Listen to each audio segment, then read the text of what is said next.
ഇന്നത്തെ ഞങ്ങളുടെ യാത്ര അനന്തപുരിയിലേക്കാണ്. കുറേ നാളുകൾക്ക് ശേഷമാണ് വീണ്ടും ഒന്ന് പത്മനാഭസ്വാമിയുടെ മണ്ണിലേക്ക് പോകാൻ സാധിച്ചത്. ഓരോരോ തിരക്കുകൾ കാരണം ഞങ്ങളുടെ യാത്ര മാറ്റി വെച്ചിട്ട് ഞങ്ങൾക്ക് ഇപ്പോഴാണ് അതിനുള്ളൊരു അവസരം കിട്ടിയത്.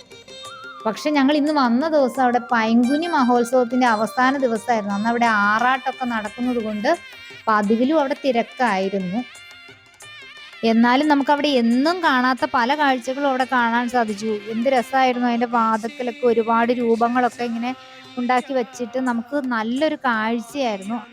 എങ്കിലും തൊഴുന്നതിന് വലിയ ബുദ്ധിമുട്ടൊന്നും ഉണ്ടായിരുന്നില്ല. ഞങ്ങൾ ശരിക്കും തൊഴുത് പ്രാർത്ഥിച്ച ശേഷം അവിടുന്ന് തിരിച്ചു പോകുന്നത്. കുറേ സമയം ഞങ്ങൾ അവിടെ ചെലവഴിച്ചു. പക്ഷേ നല്ല ചൂടായിരുന്നു. അത് മാത്രമേ ഒരു പ്രശ്നം ഉണ്ടായിരുന്നുള്ളൂ. നല്ല വെയിലായിരുന്നു അവിടെ ആ സമയത്ത്. നല്ലൊരു അനുഭവം തന്നെയായിരുന്നു ഈ യാത്ര. പിന്നെ ഈ തിരുവനന്തപുരം യാത്രയിൽ എനിക്ക് കാണാൻ ആഗ്രഹിക്കണം എന്ന് ഒരുപാട് ആഗ്രഹിച്ച ഒരു കാര്യം ഉണ്ടായിരുന്നു. അതെനിക്ക് ഈ യാത്രയിലൂടെ സാധിച്ചു. അതെന്താണെന്ന് ഞാൻ നിങ്ങളെ വേറൊരു വീഡിയോയിൽ കാണിച്ചു തരാം.